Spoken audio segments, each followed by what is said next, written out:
Mais do que fazer uma pergunta especialmente para cada um dos participantes, eu queria dizer que uma coisa que eu vejo em comum e que eu fico extremamente feliz é a inserção social dessas pesquisas, da atuação da universidade para além do seu espaço específico, né? É a pesquisa aplicada na vida.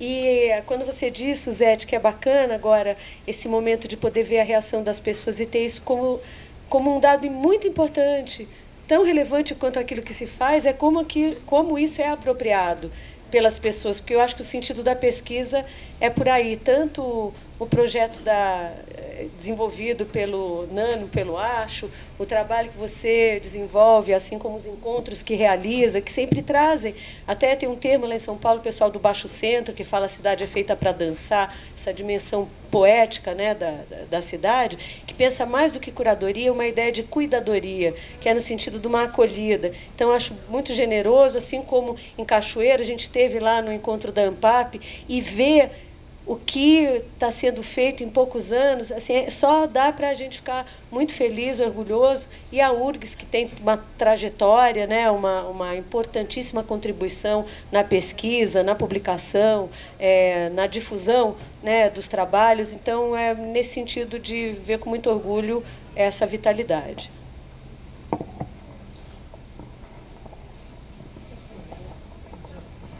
É para o Danilo, para todo mundo. Eu fiquei muito emocionada em ver o que vocês estão fazendo e lembrei imediatamente outros fatos que me emocionam da Bahia, que é aquela geração da Lina Bobagem, aquele momento da Lina Bobagem da Bahia, e também eu sei que teve um reitor muito importante na Federal da Bahia que levou o SMETAC, que levou todo um movimento que gerou uma relação muito importante lá. Eu queria saber se vocês têm alguma troca ou, enfim, inspiração naquele momento, é isso. Uma troca ou inspiração? Olha, se a Federal da Bahia teve Edgar Santos, né, que é o reitor, que as pessoas falam que ele talvez tenha criado a Avant-Garde. A Avant-Garde na Bahia, ela surgiu com a Universidade Federal, né? E com a vinda do SMETAC, Krohoiter, a escola de música, enfim, né? No campo da dança também, do teatro. Eu acho que é engraçado que o reitor, nosso reitor, que era o pro tempore, é o nosso reitor que está no segundo mandato, ele é agrônomo, né? Ele fala especialista em solo. A priori seria um cara que, teoricamente, não dialogaria muito com esse universo das artes, né? Mas é engraçado que ele é um agrônomo que estuda solos. E ele estuda o massapê. O massapê é o barro do recôncavo, né? E as pessoas, o samba de roda, as pessoas, quando iam construir as suas casas, pisavam o massapê para rebocar as suas casas, né? Então, é um cara que tem uma dimensão de cultura muito, muito grande, assim, né? E uma vez, quando eu tinha acabado de entrar na universidade, no curso de comunicação, aí ele me perguntou, aí ele já tinha essa coisa de querer criar o curso de cinema, ele falou, mas o curso de cinema, essa área de arte e tecnologia, isso é muito caro, não é não, professor?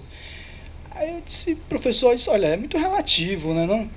Imagine uma máquina de ressonância, por exemplo, dá para criar 4 cursos de cinema, né? Aí ele olhou assim, ele tomou um susto com aquilo, e é verdade, né? E eu acho que eu convenci ele naquele momento, eu disse, olha, professor, e a visibilidade que essa universidade vai ganhar com esses cursos, é evidente que eu estou falando da área de saúde, que é fundamental, importante, né? Mas a visibilidade que essa universidade vai ter com esses cursos, o senhor pode colocar isso, vai ficar na sua conta, né? E realmente, de certa maneira, isso aconteceu. Eu acho que nessas horas a gente precisa... às vezes as pessoas perguntam qual é a minha profissão, eu falo, olha, é conversar bem, porque tem momentos que eu faço isso. Hoje eu sou assessor dele de projetos especiais, né? E eu fico tentando... a gente precisa ocupar esses lugares de poder também. Eu acho isso, eu acho que a gente às vezes, nas áreas das artes, a gente não quer participar muito da administração, não, deixa isso para lá, mas aí às vezes a gente não está no campo decisório de onde tem que colocar a pensar os recursos, né? E aí eu acho que é nesse sentido que, de certa maneira, às vezes eu sou amado e odiado, dentro, inclusive, do meu próprio centro, né? Ainda temos um pouquinho de tempo para pergunta. Boa tarde. Nós temos ainda um tempo para perguntas. Sim, Guto.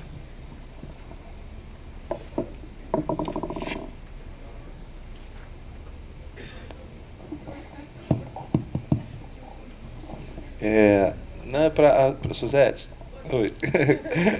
É com você.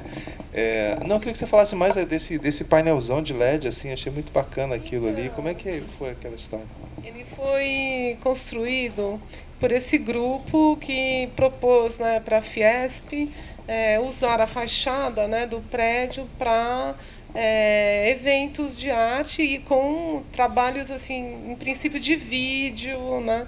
Mas como ele tem uma resolução bem baixa, né, em função de pixels, aí então foi pensado não, quer dizer, antes disso, né, foi pensado não em comprar um cluster com alta resolução, mas usar a própria estrutura para montar um cluster que determinou um pouco a estética, né, do lance. Então, na hora que você trabalha, né, a imagem tem que ser praticamente como pixel art, né? Mas ele é modular, você pode levar ele para outros... Não, foi montado pixel por pixel, assim, um do lado do outro, depois conectado, bem artesanal mesmo. Entendi. Juntado num sistema, né, assim, numa caixa que leva todos os cabos para uma caixa e transmite para uma outra até chegar lá embaixo, né, onde fica a parte técnica, né, e já vem e é conectado então com uma mesa, com os computadores.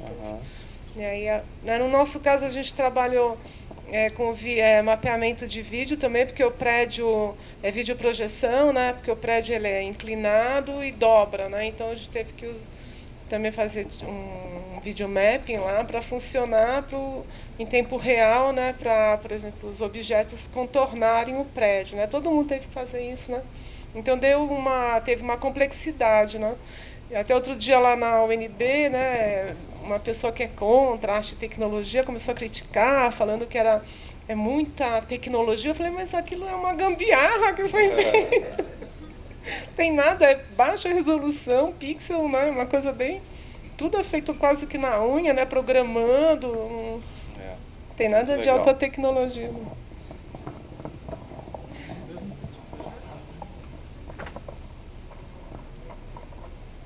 Mais uma última pergunta?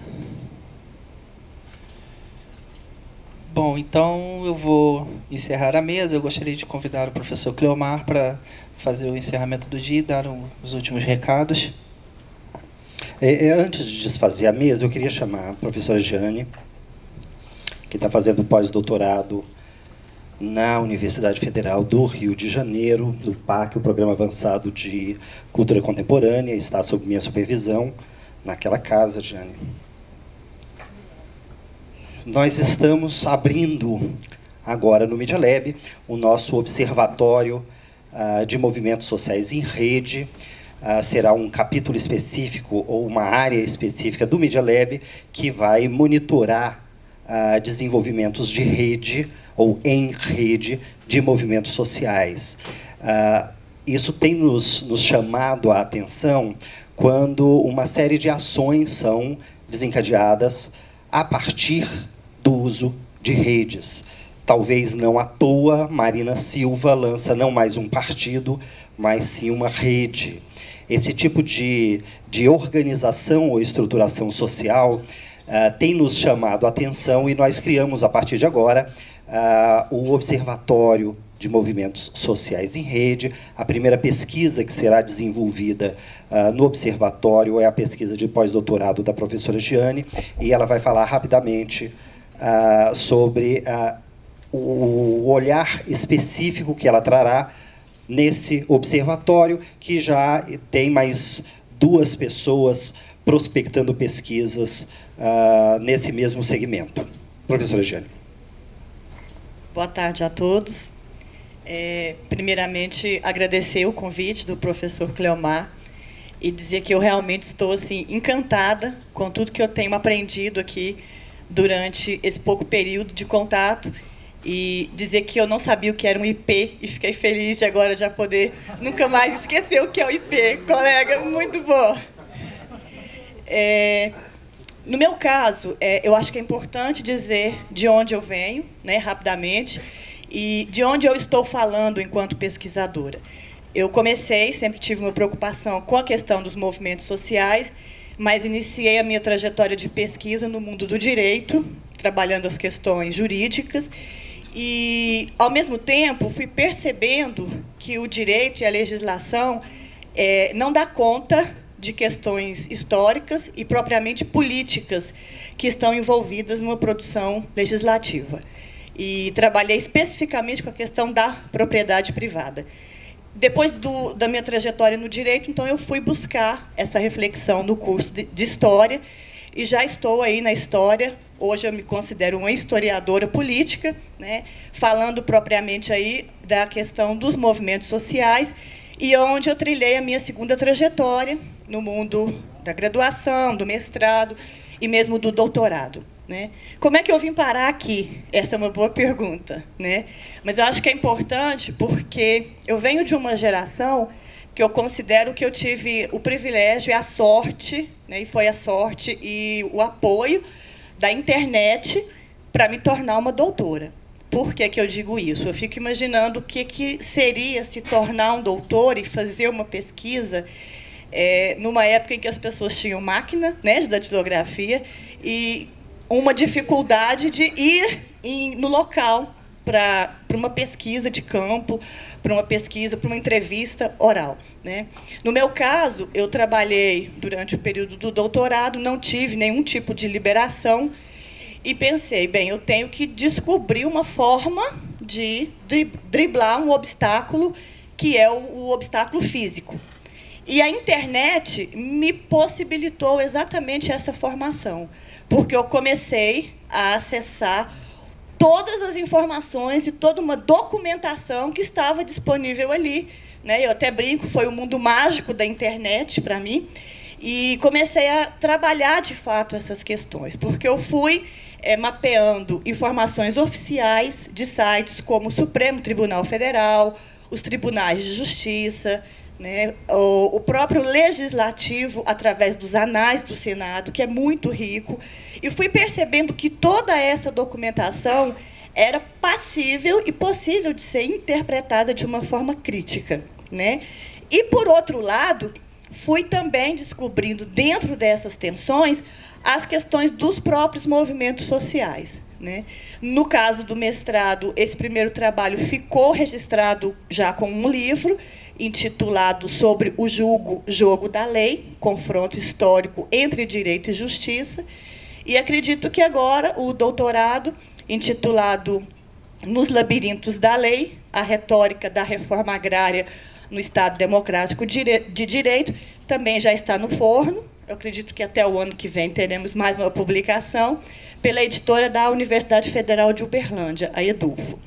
Então, assim, no meu caso, eu trabalho especificamente com a questão agrária, mas eu vejo que essa discussão sobre internet e sobre movimentos sociais, ela é muito frutífera, porque nós temos acesso a essas possibilidades de discussões, e eu vejo que hoje os movimentos eles estão ganhando também visibilidade através da internet. O MST, os movimentos ambientalistas, os movimentos que trabalham a questão do feminino, né, de gênero, cada dia mais postando e com páginas e com discussões que realmente fazem as pessoas refletirem dentro da rede essa tensão de conflito existente entre o mundo histórico, o mundo jurídico. Então, eu vejo que realmente isso é muito rico, acredito muito no projeto, acho que tem muita possibilidade. Quando eu conversei com o professor Cleomar, e a gente tentou assim, encontrar alguns pontos comuns, uma das falas dele que me ficou foi, ele disse, olha, lá nós criamos coisas, Jane, né? Nós materializamos ideias. E depois que eu cheguei aqui, eu realmente percebi o quanto essa materialização é rica, é frutífera, e eu acho que fica aqui o convite, né, Cleomar? Assim, estamos abertos, eu acho que não tenho da mesma forma que ele, eu acho que uma ideia pré-concebida do que deve ser, eu acho que não é essa a proposta, mas eu acredito que surgirão muitos projetos e estamos aí procurando pessoas interessadas que possam trocar informações e ideias aqui, eu tenho certeza que é uma coisa que não vai faltar, com certeza. Boa tarde a todos. É um prazer estar aqui com vocês. Eu agradeço o convite, me senti muito honrada. Um grupo com o qual eu estou tendo uma colaboração. Nós já participamos, montamos um trabalho que está aí ligando professores de várias universidades do país. E então, eu estou muito satisfeita com a qualidade do trabalho que eu estou vendo ser realizada por esse grupo. A minha comunicação vai falar basicamente sobre a equipe, usando o termo que a Suzete comentou, é a equipe que trabalha sobre arte produzida na internet, que eu coordeno, e que trabalham comigo bolsistas e orientandos, mestrado e doutorado. Que se dedica basicamente, eu só gostaria de comentar que inicialmente que a minha área é teórica, eu venho da formação de História, Teoria e Crítica, atuo na área teórica, mas, mesmo assim, lá no Sul, nós temos uma tradição de uma ativa integração entre áreas poéticas, visuais e a área teórica, com muitos efeitos muito positivos. Eu estava comentando que nós ganhamos 2 prêmios de tese da CAPES, melhor tese do ano da CAPES. Um é orientada, uma artista orientada por uma professora da área de História, Teoria e Crítica. E o outro é um teórico orientado por um artista, professor artista. E foram as 2 teses premiadas. Então, mostra que essa integração está muito efetiva. Os resultados são efetivos. Então, eu também propugno por essa ideia, então tenho aceitado orientações de teoria, e tanto de teoria quanto da área de poéticas visuais. Mas, basicamente, o trabalho é de reflexão e difusão da web art, ou seja, da arte produzida na internet. Primeiro, eu gostaria de falar que, aliás, eu acho que nem preciso falar muito, porque hoje pela manhã a conferência do professor já ilustrou bastante a importância da internet na nossa vida hoje, né? Então, me poupou bastante trabalho. Mas eu gostaria de destacar, principalmente, que na história da produção artística na internet, ou seja, essa arte que é produzida com os instrumentos, com as ferramentas, e criada e difundida através da internet, que é isso sobre isso que nós trabalhamos, não é o artista que faz uma intervenção ou faz algum trabalho e coloca na internet. Na verdade, essa produção via a própria internet. Ela teve um momento assim de boom na segunda metade dos anos 90, quando a internet estava assim, se iniciando, e que ela foi vista como uma alternativa, inclusive a sua origem mais forte é do leste europeu, e era vista como uma possibilidade de romper com os controles políticos e estabelecer redes de conexões. E funcionava, de certa forma, até meio hackerativista. Depois, ela entrou meio que, digamos assim, entrou em declínio, foi meio que abandonada, considerada já assim como o controle social já estava mais estabelecido, não havia mais tanto interesse. Ela volta a ter um novo impulso com o desenvolvimento da Web 2.0 e das mídias locativas, que vão abrir vão dar um novo gás nessa produção, justamente pelas possibilidades interativas que estabelece. Então, é a possibilidade interativa que vai reativar e realmente dar um novo impulso às produções, depois nos anos 2000, né, inclusive numa linha de práticas colaborativas. Eu gostaria de comentar um pouco aqui das ações que nós vamos desenvolvendo com o núcleo, né, o núcleo ou equipe que está pesquisando. Nós temos o banco de dados.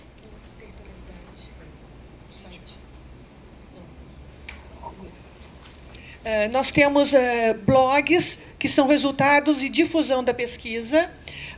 O blog Territorialidade, Territoriality, é um banco de dados de trabalhos de web art coletados. Pode ser cartografia, qualquer um. Tá, vamos mais embaixo, baixa. Como é que eu faço?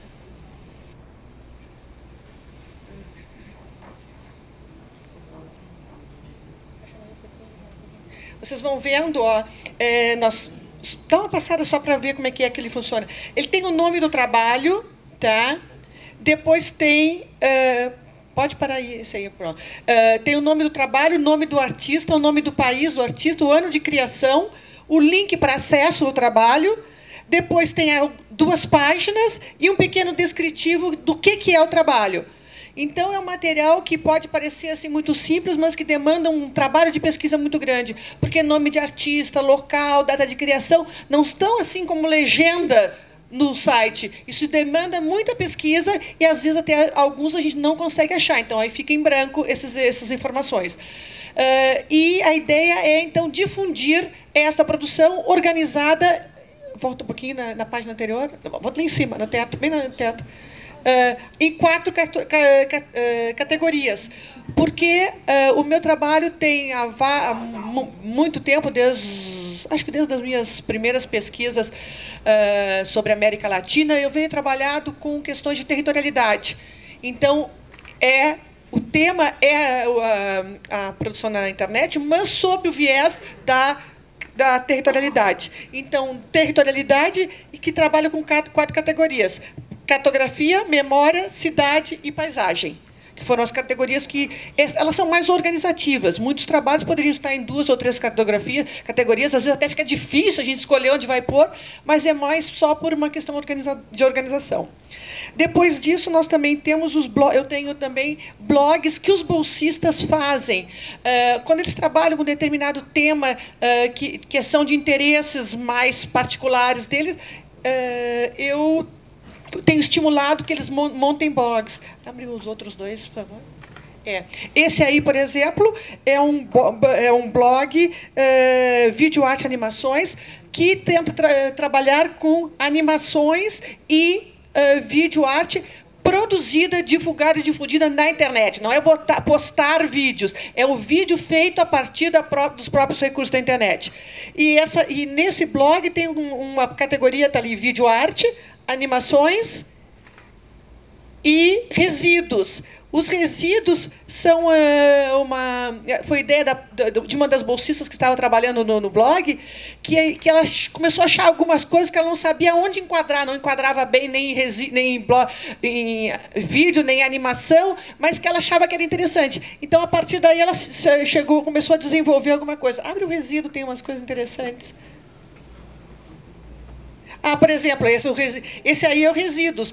Os GIFs da Olia Lialina, que é uma das precursoras da web art internacional. É uma russa que atualmente trabalha na Alemanha.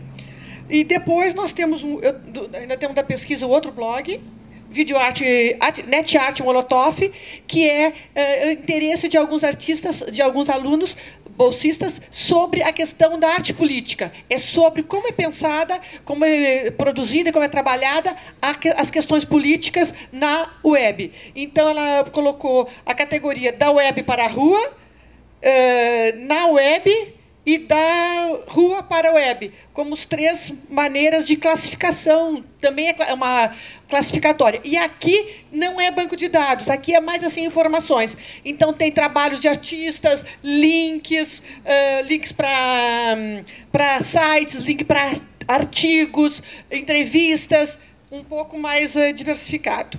Bom, além dos blogs, nós também temos orientações.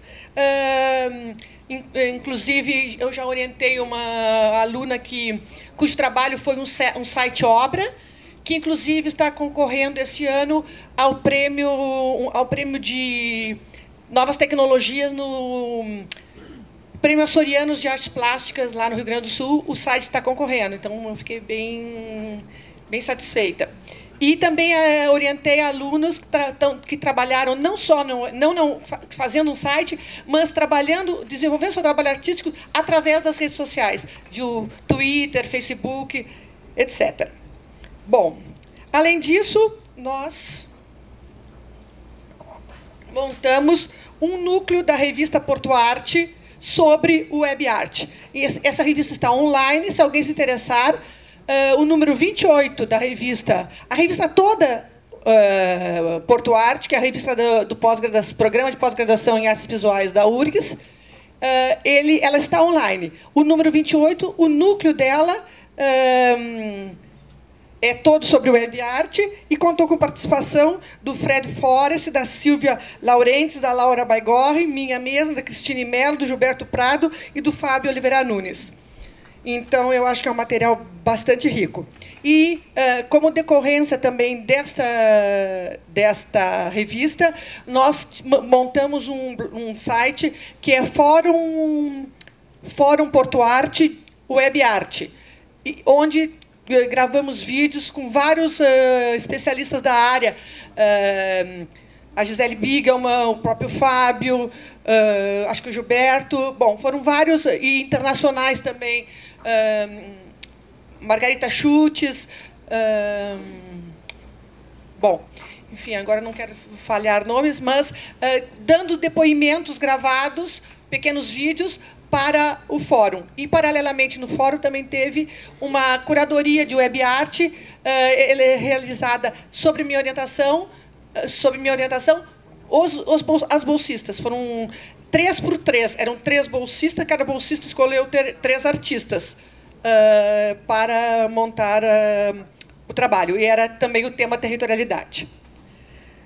E, além disso, eu publiquei o livro Web Art Poéticas do Território, onde eu faço eu divido o livro em duas partes. A primeira parte eu faço um pouco assim, digamos, uma discussão mais conceitual, imagens da arte no ciberespaço.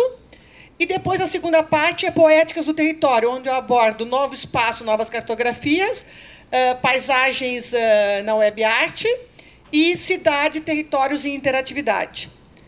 Esse livro recebeu o prêmio da Associação Brasileira de Crítica de Arte o ano passado, que eu achei bem legal, porque é uma inserção desse tipo de produção no campo da arte. E o que eu vou apresentar aqui, então, agora para vocês é a curadoria que eu estou preparando para a Bienal Internacional de Curitiba, que se realiza esse ano. A Bienal é uma Bienal que já está na sua 7ª edição. Ela tem 20 anos, ela teve algumas interrupções, mas ela tem 20 anos de existência, e que abriu um segmento específico. E esse segmento vai estar online. Então, a partir do dia 31 de agosto, acessando o Bienal Internacional de Curitiba, vocês poderão ter acesso a essa exposição. Ele trabalha com vídeos interativos, por exemplo, ele tem um dos trabalhos que vai ser apresentado, que é homenagem a John Cash, que são frames de um vídeo do Johnny Cash, que o público pode interagir em cima, desenhar, grafitar, escrever em cima do vídeo, do frame, e reenvia. E com esses frames trabalhados, eles estão montando um vídeo. Então, tu pode acessar o vídeo já feito em Small Motion, que já está pronto, e, ao mesmo tempo, trabalhar e mandar a tua imagem. Próximo.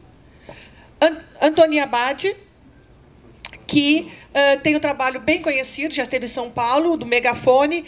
Ele trabalhou com taxistas, motoboys em São Paulo, com taxistas no México, com trabalhadores do sexo em Paris, e é um trabalho eminentemente colaborativo, porque, na verdade, ele oferece a plataforma, oferece workshops de interação com esse público, né, principalmente categorias assim mais desprestigiadas, e eles passam a fazer a manutenção desse espaço, publicando vídeos, fotos, depoimentos, que fica como uma espécie de porta-voz, por isso o nome do projeto passou a ser Megafone, é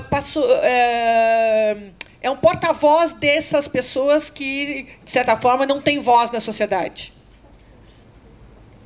O próximo é Gisele Bigelman, que vai apresentar trabalhos onde ela explora as possibilidades interativas, as novas possibilidades interativas. Eu não sei como é que eu estou de tempo. Bom, o Gustavo Romano, passa o próximo. Que ele tem por exemplo, iPoetry, que as pessoas colaboram para a construção poética. Ele dá possibilidades das pessoas escreverem, construírem poesias em conjunto. Próximo. O James Bride, que esse Ronchamp é uma forma de... é um dispositivo que faz um calendoscópio com a paisagem urbana. E tu pode escolher a cidade. Então, aí tu escolhe a cidade e ela se transforma no calendoscópio e tu sabe, inclusive, tem um mapa da onde que veio aquela imagem, quer dizer, localiza. Estou tentando ser bem rápida, gente. Próximo. O Lucas Bambosi, com o U-Tag, por exemplo, que são palavras que a pessoa informa a palavra e um rastreador de busca imagens que se relacionam àquela palavra, da própria internet. Ou seja, o que eu estou tentando mostrar, expor, é essa importância de explorar o próprio meio da internet. Michel Ashwer é austríaco, ele trabalha com câmara de varredura lenta e ele trabalhou com rios, trabalhou com Danúbio, com Nilo, e ele está pretendendo fazer uma sobre o Amazonas. E ele faz isso. Então, tu tem, no site tu tem embaixo o desenho do rio e tu vai seguindo com o mouse o desenho do rio e tu vai interagindo e percebendo. Claro que é uma interação de baixo nível, do nível mais simples, porque é mecânica, mas ela te dá uma possibilidade que tu não terias real, porque não teria como percorrer toda aquela paisagem, que é uma longa paisagem, no tempo que ele consegue concentrar na internet. O Michael Maidenberg, ele tem um clássico que discute a questão da autoria. É o trabalho da Sherry Levine em cima das fotos do Walter Evans, e ele faz o seguinte: ele oferece ele discute, ele mostra, ele discute o trabalho, fala do trabalho da Sherry Levine, fala do trabalho do Walter Evans, e oferece a possibilidade de qualquer usuário imprimir, com um dispositivo de boa resolução, imprimir as fotos no tamanho original e aí no certificado de autenticidade. Ou seja, está discutindo essa questão da autoria. E eu li ali a Lina, que é aquela que eu comentei para vocês dos GIFs ali, que é uma clássica. Ela fez o My Boyfriend Come Back for the War, que é uma narrativa em que o espectador, o usuário, ele constrói a própria história. A história, são pequenas palavras e imagens que vão construindo uma história na cabeça do usuário, porque ele vai clicando ela não tem uma narrativa linear, é uma narrativa que se constrói na imaginação. E a Paula Levine, que trabalha muito com essa questão da projeção imaginária na realidade. Ela tem esse Shadow for Another Place, que é o mapa de Bagdá, com todo o bombardeamento do primeiro dia que os Estados Unidos bombardeou Bagdá, com o barulho das bombas, com os locais, a quantidade de bomba, tudo informado, coletado da internet, esses dados, que ela projeta sobre o mapa de São Francisco, na Califórnia, que é onde ela mora hoje. Então, ela faz ela é como se um bumerangue fizesse que um bombardeamento voltasse sobre os Estados Unidos. E o outro trabalho que ela tem é o muro, que ela projeta o mapa da Palestina com o muro, e ela dá a opção de escolher qualquer cidade e, dentro das proporções, o muro é transportado para a cidade. Então, tu tem de um lado a Cisjordânia e do outro a cidade que tu escolhesse. E tu pode perceber digamos assim, as repercussões desse muro na vida de uma cidade. E, por último, o grupo Oktok argentino, que trabalha basicamente com o que eles chamam a arte da emergência, que é essa questão de uma atuação política bastante forte. Eles estão naquele site, tem muita informação sobre ele, no site NetArt Molotov. Inclusive, esse grupo foi uma bolsista minha que se interessou muito, fez contato com eles e tal, e agora eles estão aqui na minha curadoria. Bom, as bolsistas foram bem importantes, os bolsistas, nesse trabalho, porque eu fiz o seguinte, eu escolhi, a partir do site do Banco de Dados, do Territorialidade, eu comecei a escolher os trabalhos que eu gostava mais. Aí eu escolhi assim, um link de trabalhos que eram os que eu gostava mais. Aí eu botei os bolsistas a procurar o que esses artistas estão fazendo hoje, para ver se continuavam trabalhando, porque às vezes eram trabalhos mais antigos. E, a partir desse repertório que eles trouxeram do que o artista estava fazendo, eu escolhi os que iriam fazer. Praticamente todos os convidados aceitaram. Eu só tive um grupo que não aceitou, que eu não sei se vocês conhecem, a Eva e o Franco Mates, do grupo aquele que fez o site do Vaticano. Bom, não aceitaram. E os outros todos aceitaram, então foi assim bem gratificante. E eu acho que vai ser uma boa amostra, e acho que isso, no âmbito de uma Bienal de Artes Visuais, não é novidade no país. A Bienal de São Paulo já teve, com a curadoria da Cris Mello, já teve um segmento, mas eu acho que é importante uma continuidade disso em uma outra Bienal, num outro lugar e num outro momento também, porque eu acho que também a internet está com outro gás. Obrigada.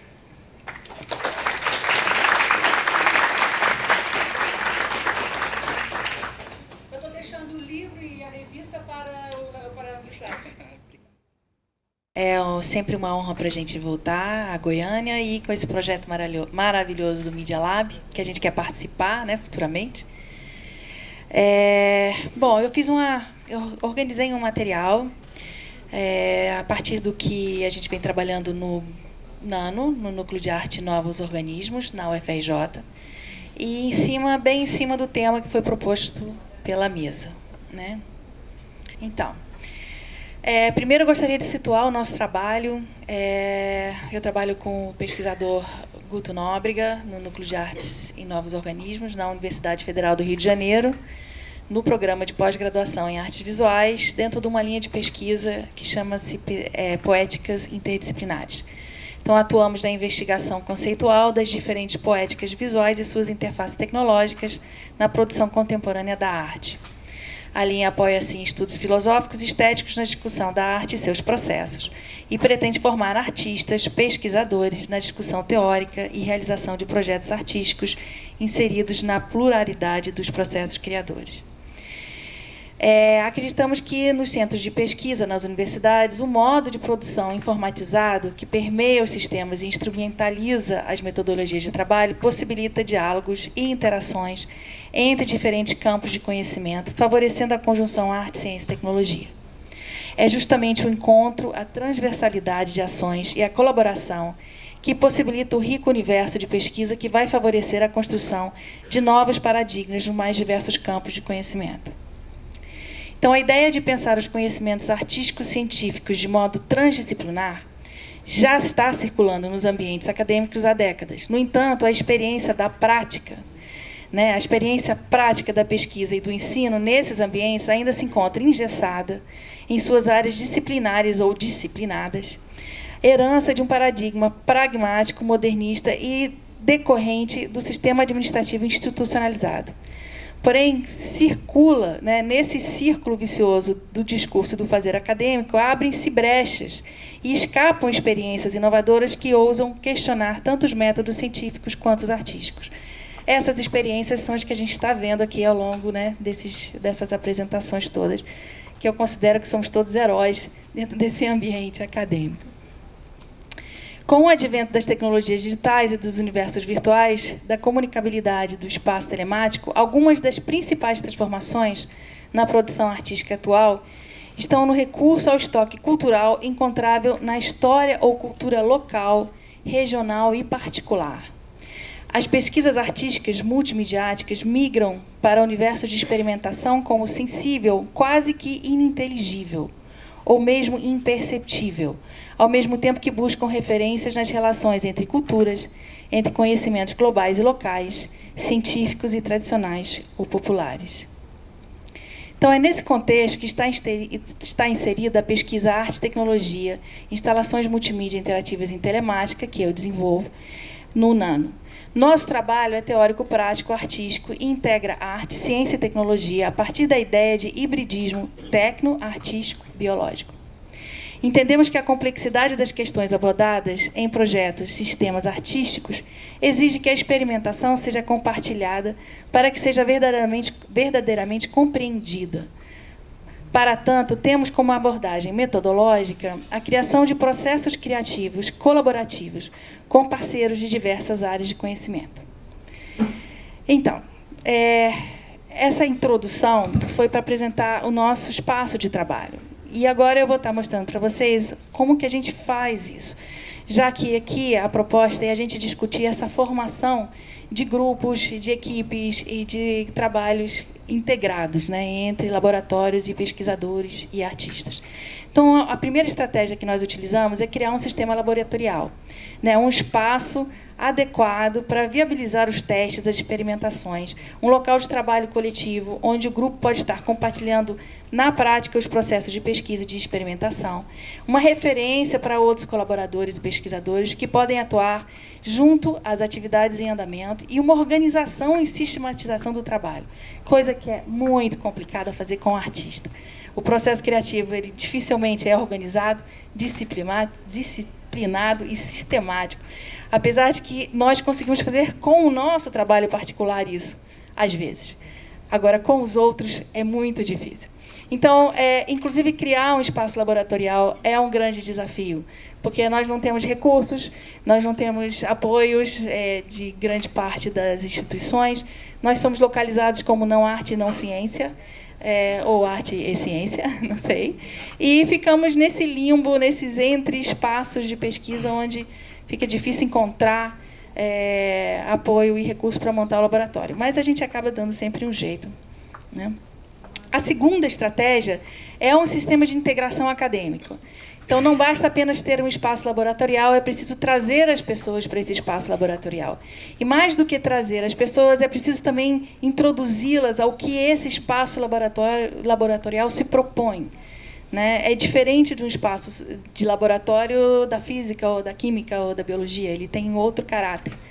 Então, para isso, nós promovemos uma articulação entre grupos de pesquisa e profissionais de instituições de áreas de interesse que tenham comprovado destaque em seus campos de atividade de pesquisa e produção acadêmico-cultural e que possam colaborar com os projetos que nós desenvolvemos. Então, a princípio, criamos uma série que chama Diálogos Transdisciplinares, que abre um espaço para a emergência de novas ideias, fomentadas por encontros onde se privilegia a troca de conhecimentos teórico-práticos. Então, são momentos onde as pessoas nós convidamos pessoas para conversar. Essa conversa é documentada em vídeo, torna-se um material de pesquisa para recursos, para ser recorrido depois, quando a pessoa tiver interesse em trabalhar esse assunto. E as pessoas não são convidadas a apresentar palestras, mas assim a se introduzir enquanto pessoa, artista, pesquisador, e ele tem 10 minutos para fazer isso, e a partir daí nós passamos 2 horas discutindo todos os assuntos que são introduzidos a partir daquele momento. Então, nós fizemos diálogos, o primeiro foi com o Luiz Girão, que é um pesquisador e um artista português, fundador da ArtShare, e a Clarissa, que era doutoranda na época, Clarissa Borges. Fizemos com o Geraldo Ortoff, né, e o Rodolfo Cesare, que é da área de música. Enfim, fizemos vários eventos, então esses eventos eles vêm acontecendo. E o próximo, né, semana que vem, com a Krista Salmer, o Lohan e o Kerkhoff, que nós estaremos levando para a universidade. Né? Bom, além desse evento Diálogos, nós criamos uma série SET, que chama Seminário Exploratório Transdisciplinar, que já é um seminário aberto ao público. O outro também é aberto, mas ele tem convidados específicos, que visa abrir um espaço para apresentação de projetos de pesquisa em andamento dos alunos. E não apenas para o aluno apresentar o que ele está concluindo, mas para ele apresentar o processo, e para que esse processo possa ser discutido e até novas propostas venham a surgir dentro desse espaço. Então, dentro do NANO, a gente também tem esse movimento, né?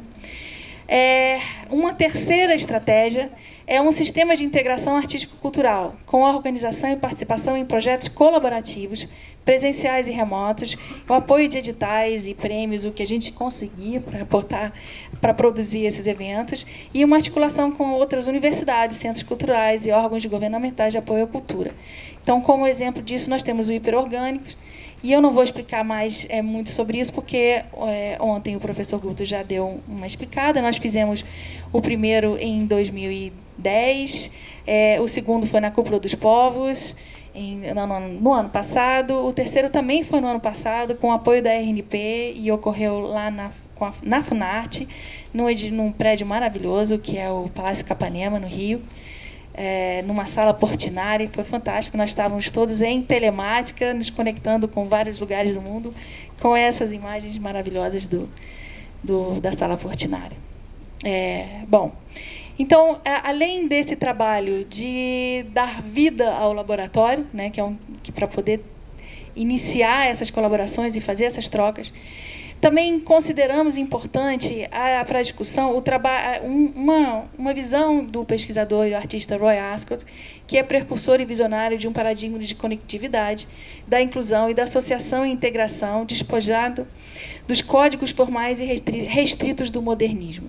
O Ascott, em 1980, teve como intenção formular uma proposta para a arte contemporânea a partir de um contraponto ao moderno, ou seja, uma arte conectiva, inclusiva, transacional, associativa, referencial, interativa, mutável, descontinuada, multifacetada, impura e ambígua.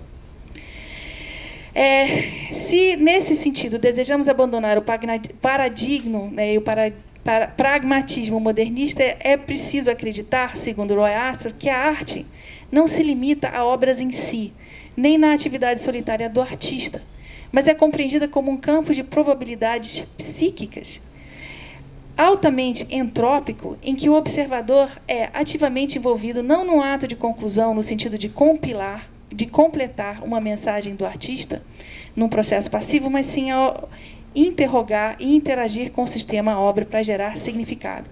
Nesse sentido, nós incluímos na nossa prática artística, que é uma prática acadêmica, né, esse poder e esse processo de transmitir e produzir conhecimento. Né, também no texto do Roy Ascott, The Construction of Change, de 1964, ele tem um artigo que chama Art and Didactics, né, onde ele defende que as atividades criativas pedagógicas interagem uma alimentando a outra. É importante refletir e criar a partir dos processos de fazer arte, indo além dos resultados objetivos por meio desses processos. Para ele, toda a arte é, de alguma maneira, didática. Todo artista está, de alguma forma, se propondo a instruir. Então, acreditamos nessa proposta e trazemos isso para a nossa prática artística, tanto dentro do laboratório do Nano, quanto da nossa atividade de aula, né? E isso, na formação de grupos em torno de mídias interativas, se faz principalmente no espaço acadêmico.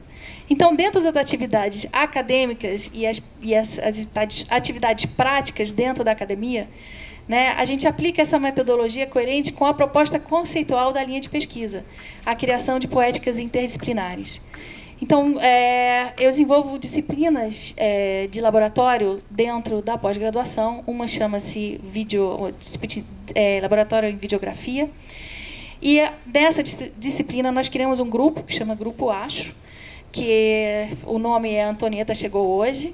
Foi um grupo criado para uma ação performática, isso em 2009.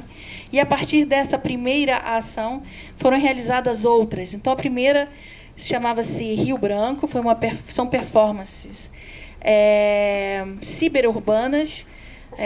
Fazem parte desses trabalhos alunos de diversas áreas da pós-graduação. Então, nós tínhamos uma dançarina, um músico, um videoartista, um diretor de cena teatral, um designer gráfico e uma arquiteta, por acaso, nesse primeiro grupo.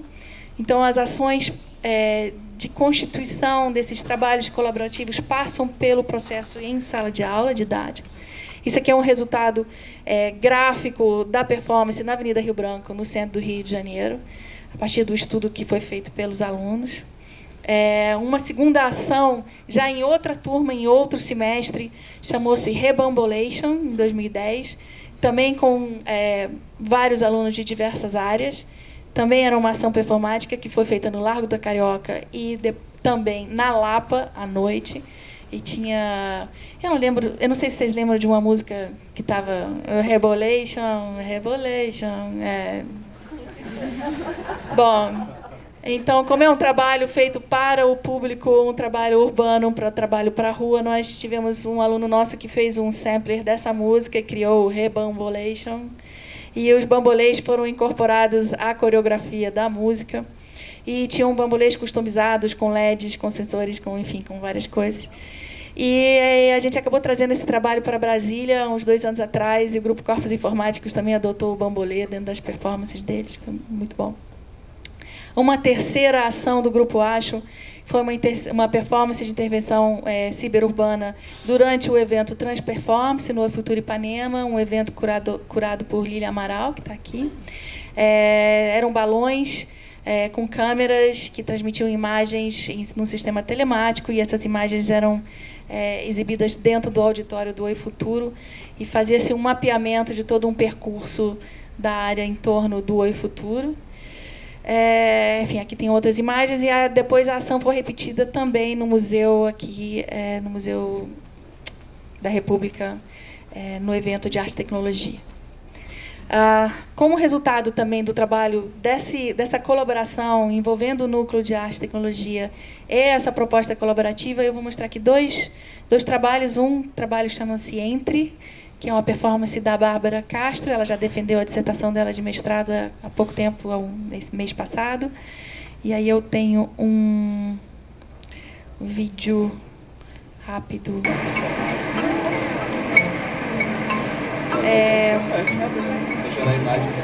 O trabalho da Bárbara com o Kinect, que nós trouxemos para um desses diálogos que eu mostrei, o Luiz Miguel Girão, que é um artista que está trabalhando com um projeto chamado Coletron, uma obra, que também trabalha com Kinect.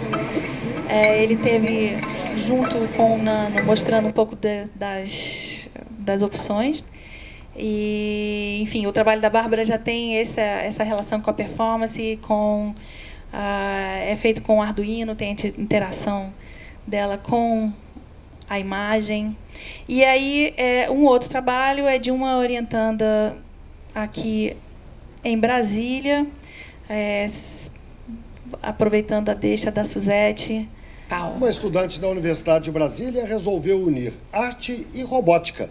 O resultado desse trabalho é um robô escultura que interage com as pessoas e pode ser visto de perto pelo público. Em um espaço reservado da Universidade de Brasília, dorme o robô bailarina, que espera por visitantes ao som de caixinha de música quebrada de Heitor Villa-Lobos. O nome da exposição é Cacotecnia, o que significa falta de arte. A ideia da autora é provocar, surpreender a expectativa do público com uma bailarina de caixa de música nada convencional. O robô não dança, mas respira, se assusta, é curioso, procura e reconhece a face de pessoas que o observam. Através de uma câmera, né, ela foca a face da pessoa, né? Dependendo dessa proximidade dela, o robô ele vai ter o quê? Uma certa reação. Tá muito próximo? Então, tomar um susto, né? Tá muito distante? Sei lá, começa a piscar os olhos, né? Com muita frequência, né? Ou então dormir. A ideia de construir o robô foi dessa estudante de artes plásticas. Foram 2 anos para que o projeto de conclusão de mestrado ganhasse forma. E aí estava fazendo uma escultura, só por prazer mesmo, estava fazendo uma escultura e ela caiu no chão e deformou inteira.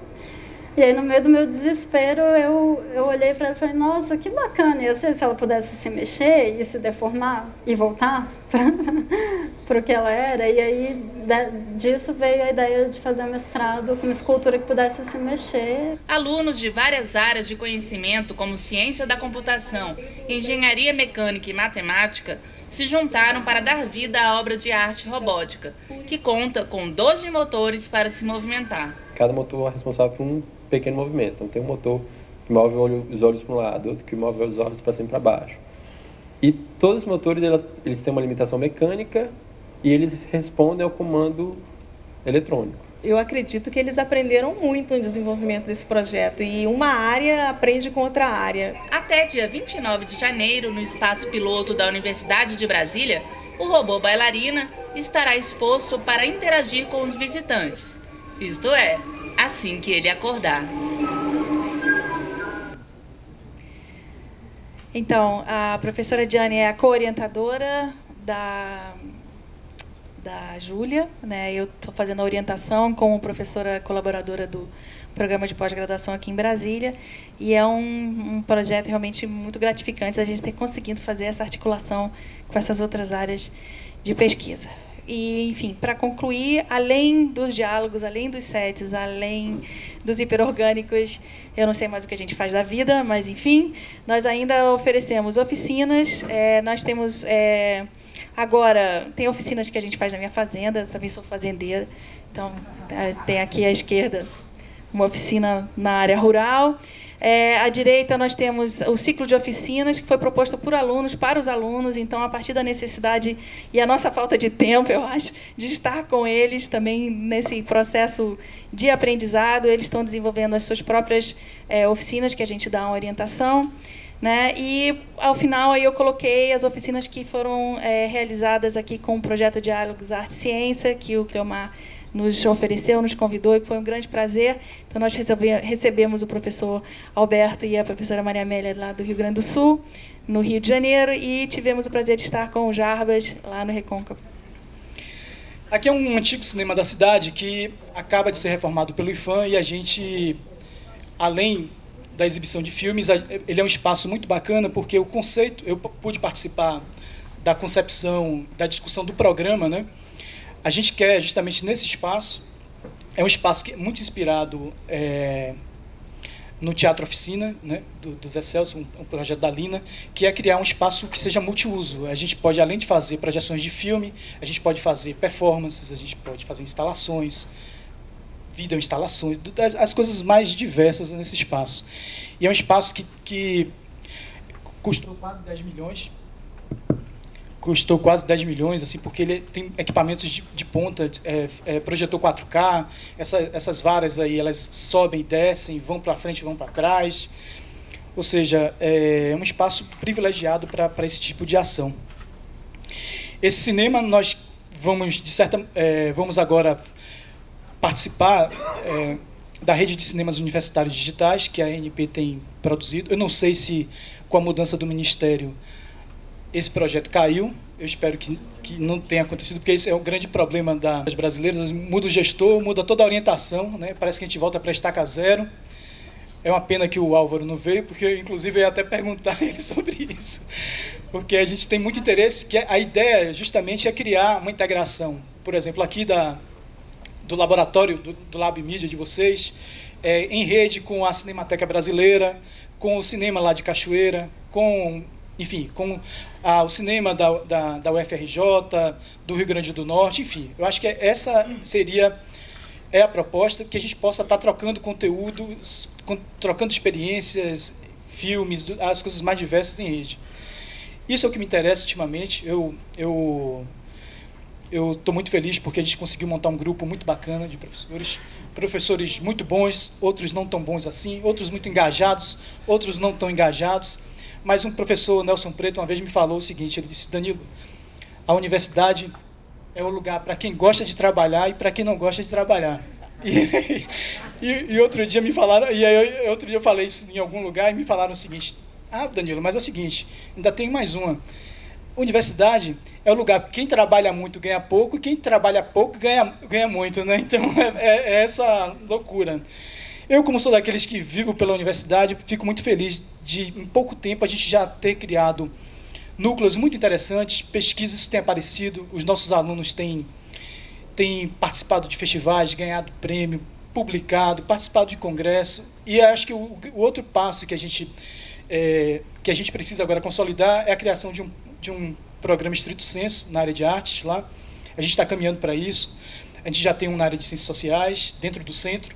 A universidade, evidente, já tem, com poucos anos de criada, mas ela já tem 7 anos, né? Ela já tem 2 doutorados e 7 mestrados, né? Então, assim, é uma coisa que a gente, passo a passo, a gente vai conquistando.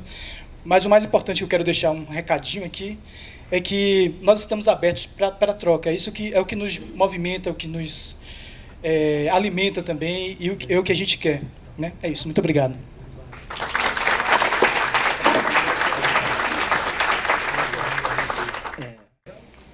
E para fazer um trabalho, né, em conjunto com outros artistas na Avenida Paulista, no prédio do SESI.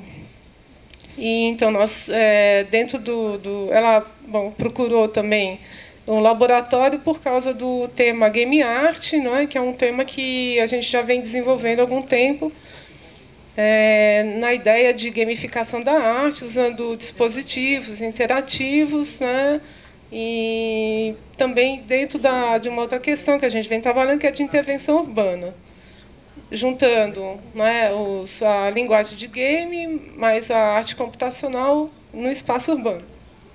E Policy Invaders, ele se transformou também, primeiro foi uma exposição, né, no SESI, depois se transformou num projeto também para percorrer o Brasil, né? Então, o game ele parte de uma ideia, né, recorrendo aos jogos dos anos 70, né, como Space Invaders, e adaptando o jogo, então, no caso do SESI, é SESI, né, em São Paulo, da Fiesp, sabe o prédio da Fiesp, né? Adaptando, então, a necessidade técnica da próprio cluster, né, que eles montaram, que é bem interessante, uma coisa bem artesanal. O prédio ele tem uma fachada que é uma tela, né, que já é da arquitetura, e dentro dessa tela eles montaram com uns LEDs bem grandes, assim, um painel, né, dobrado, com 168 pixels de altura, só isso, por 200 pixels, mais ou menos, assim, de comprimento, né? Então, eu vou mostrar aqui para vocês um pouco como é que ficou o trabalho. E o interessante dessa intervenção urbana com game art é que o jogo foi jogado na rua. Então, aqui, essa primeira imagem é o Space Invaders, né, como ele foi criado em 1978. Os nossos elementos, então, do jogo, né, nós pensamos na própria questão urbana da Avenida Paulista, que é um espaço assim que, no final de semana, há uma tentativa de coexistência, né, entre as bicicletas, os carros, os pedestres, os cachorrinhos, né? Então, a gente fez uma história, né, um game que tem uma narrativa, com bicicleta, tem uma flor que é lançada, né, pela bicicleta, que tenta, então, eliminar um pouco de carro, né, que são os invasores, e para que tenha mais espaços de convivência mesmo entre os meios de transporte e as pessoas, né? E foi muito interessante, porque, sem querer, né, essa ideia da flor também coincide com um grupo lá de São Paulo que anda de bicicleta com uma flor, né, e a gente não sabia, mas foi tudo assim coincidindo, né, e deu super certo. Aí foi o que foi interessante, que saiu em todas as mídias, né, fez maior sucesso. E a gente falou, pô, um negócio simples, né? E acho que, às vezes, a simplicidade... Eu vou mostrar, então, para vocês a opinião das pessoas, né, que eu acho que vale a pena. Paulo virou tela gigante e a Avenida Paulista perdeu a pressa. Achei que ficou interessante, tá todo mundo aqui olhando, né? A gente sai do trabalho e para aqui para ver, né? Quem tem mais de 30 anos certamente se lembra de Pac-Man, Tetris, Space Invaders, clássicos dos jogos eletrônicos agora transformados em arte. O máximo que a gente pode brincar com a cidade, com a arquitetura, com tudo, eu acho que tudo que a gente pode fazer em relação a isso, eu acho legal. E essa exposição é para brincar mesmo, numa pequena arena controlando o jogo com o corpo. Ou na calçada com um tablet na mão. Você tá do outro lado da rua, você tem que ficar meio... dar uma torcicola assim, mas é bem divertido. O nome da exposição montada pela Galeria de Arte Digital do SESI de São Paulo é um convite. Play significa jogue. Alexandre jogou e adorou o tamanho da tela. 3.700 metros quadrados cobertos por 104.000 lâmpadas de LED. É maior do que celular, maior que televisão, maior que tudo isso daí. Para a turma que está mais acostumada a jogar na palma da mão com um tablet ou com o celular, uma tela deste tamanho pode até assustar um pouco. Agora, para aqueles que começaram a se apaixonar pelos videogames nas décadas de 70 ou 80, a chance de matar a saudade e em grande estilo não dá para perder. Você já jogou assim? Já, muitas vezes. Mas assim? Porque naquela época, na nossa época não era assim. Era uma televisãozinha de 14 polegadas, era muito diferente. Às vezes era até preto e branco, né? Justamente. O tempo passou, a tela mudou, mas Flávio não perdeu o jeito. Ficou muito bonito. Eu sou de Goiânia e estou apaixonado disso aí. Não vai sair mais de São Paulo, vai ficar aqui olhando? Vou ficar aqui. E esse trabalho, então, a gente recebeu um outro convite lá de Recife, né? O pessoal ligou de lá e falou, a gente queria um Recife Invaders. A gente falou, bom, então vamos fazer Brasília Invaders, não sei o quê. Então a gente está começando a pensar nesse tipo de proposta, né? Que vá, em certos lugares, levantando questões sociais, né? Daquele espaço. Para Recife, nós pensamos em trabalhar com os manguezais, né? O jogo, né? Na medida em que o jogador fosse ganhando, a gente distribuiria umas sementes para eles plantarem, né? Nos mangues. Então a gente está pensando nesse sentido. Em Brasília, nós estamos pensando em pegar os políticos corruptos, né? As fotografias, a gente ficar tirando.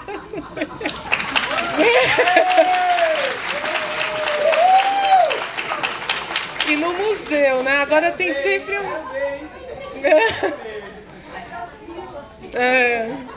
aí tem uma ideia assim tem sempre uma questão técnica que a gente procura também discutir, né? Que é importante para a gente, que é no caso do prédio do SESI, da Fiesp, foi a trabalhar com pixel art, né? Porque a quantidade de pixel é bem pequena e tem um impacto visual importante, interessante, ao mesmo tempo que fosse narrativo.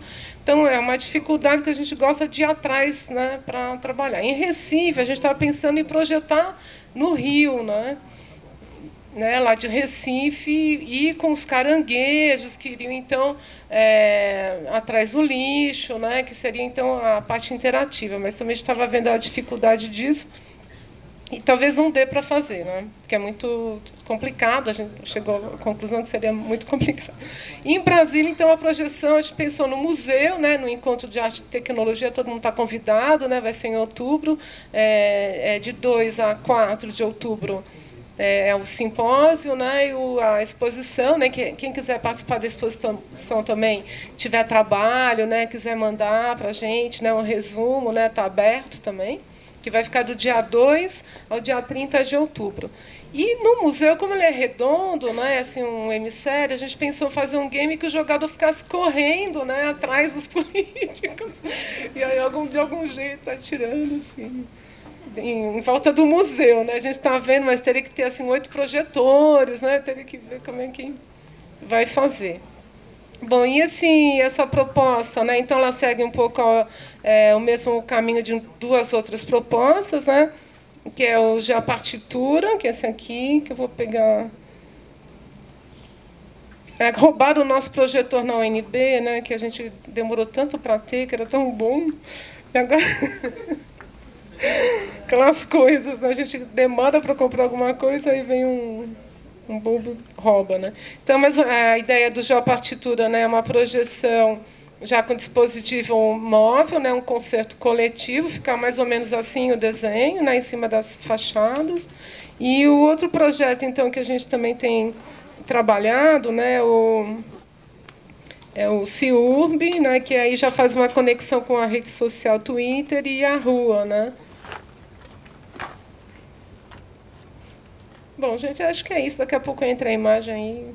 Está demorando um pouquinho. Tá, obrigada pela oportunidade.